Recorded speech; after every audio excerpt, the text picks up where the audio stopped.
일본에서도 공무원은 안정적인 직업 가운데 하나로 꼽히는데요. 최근 효고현에서는 공무원에 합격한 상당수가 입사를 포기해 화제가 되고 있습니다. 대체 무슨 일이 있었길래 안정적인 직장을 포기한 건지 이랑 기자와 함께 월드 이슈에서 짚어보겠습니다. 일본도 한국처럼 공무원직에 대한 선호도가 꽤 높은 걸로 알고 있는데 채용에 합격하고도 포기한 인원 얼마나 되나요? 네, 수치 들으시면 상당히 놀라실 텐데요. 150명 가운데 69명이 최종 합격하고도 효고현 공무원은 못하겠다. 출근을 포기했습니다. 일본 지지통신에 따르면 이들은 2024년 새로 채용한 종합사무직 공무원들입니다.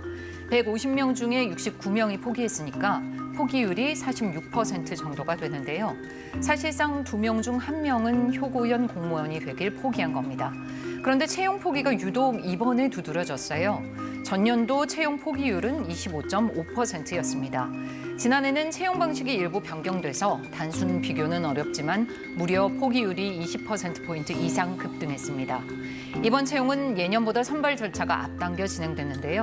인사과 관계자는 채용을 앞당긴 만큼 일부 인원이 다른 지자체나 기관으로 갈 수는 있겠다.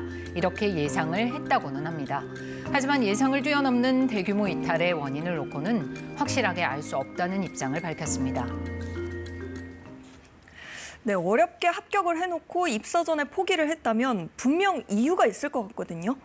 네, 현 관계자는 확실한 이유는 모르겠다고 했지만 둘러댔을 가능성이 커 보입니다. 그 이유는 지난해 효고현에서 엄청난 갑질 이슈가 떠올라서 일본 전체가 떠들썩했기 때문입니다.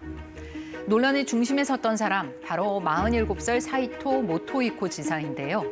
지난해 3월 효고현 니시하리마의 A 현민국장은 사이토 지사의 파워하라와 청탁성 뇌물수수 등 7가지 의혹을 세상에 알렸습니다.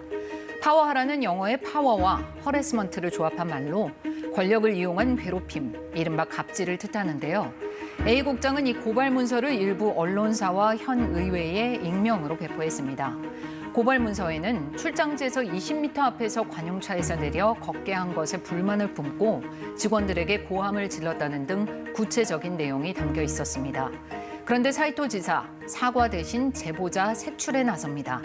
현은 내부 조사를 한 뒤에 A 국장을 찾아내서 정직 3개월이라는 징계 처분을 했습니다. A 국장은 결국 친척집에서 숨진 채 발견됐습니다. 효고현 의회는 지난해 9월 사이토 지사에 대한 불신임 결의안을 만장일치로 가결했고요. 사이토 지사는 내부 고발 내용을 부인하면서도 결국 지사직에서 물러났습니다. 하지만 11월에 다시 돌아와서 지사직을 맡고 있습니다. 갑질 의혹이 불거진 사람인데 지금도 일을 하고 있다고요? 이게 어떻게 된 일입니까? 네, 현 의회의 결정으로 지사직을 상실했던 사이토 지사. 지난해 11월 보궐선거에서 재당선됐습니다. 앞서 그는 주민 신임을 다시 묻겠다면서 재도전 의사를 밝혔는데요. 실제 보궐선거에 나와서 45.2%를 득표하면서 당선에 성공했습니다. 갑질 논란으로 자리에서 물러난 지 40여일 만입니다. 처음엔 재출마를 선언하면서 비난과 조롱이 쏟아졌는데요. 유세 과정에서 팬덤까지 생길 정도로 지지자들이 늘었습니다. 그가 지사로 일했던 약 3년간의 행보가 SNS를 통해서 널리 알려지면서부터입니다. 応援してくれる方が SNS を通じて広がるんだというこの SNS の本当にプラスの面をすごく感じたところです。 의회 기득권층과 싸우며 지방행정을 개혁하려 했다는 면모가 SNS를 통해서 부각됐던 건데요. 그 결과 자리에서 물러난 지자체장이 다시 출마에 당선되는 이변을 연출했습니다. 그럼 갑질 의혹은 해결되지 못한 채 이대로 넘어가게 되는 거고 또 자리도 계속 보전하게 되는 건가요? 네, 그 문제는 이제 사이토 지사의 정치적 결단이나 현 의회의 결정에 달린 것 같습니다. 사실 효고현 의회는 지난해 6월부터 사이토 지사의 갑질 의혹에 대한 조사를 진행해 왔는데요. 지난 4일 관련 의혹 7개 가운데 5개 항목에서 일정한 사실이 확인됐다고 결론을 냈습니다. 평일 밤 주말 가리지 않고 업무 지시를 내렸다. 폭언을 밥 먹듯이 했다. 회의로 방문한 호텔에서 식사하려고 했지만 여긴 예약제라고 하니 나 지사야 라면서 분노했다. 직원 9,700명을 대상으로 벌인 지사 갑질 설문조사에서 드러난 일부 사례들입니다. 또 A 국장의 내부 고발에 대해서도 공익신고에 해당할 가능성이 높다고 평가했습니다.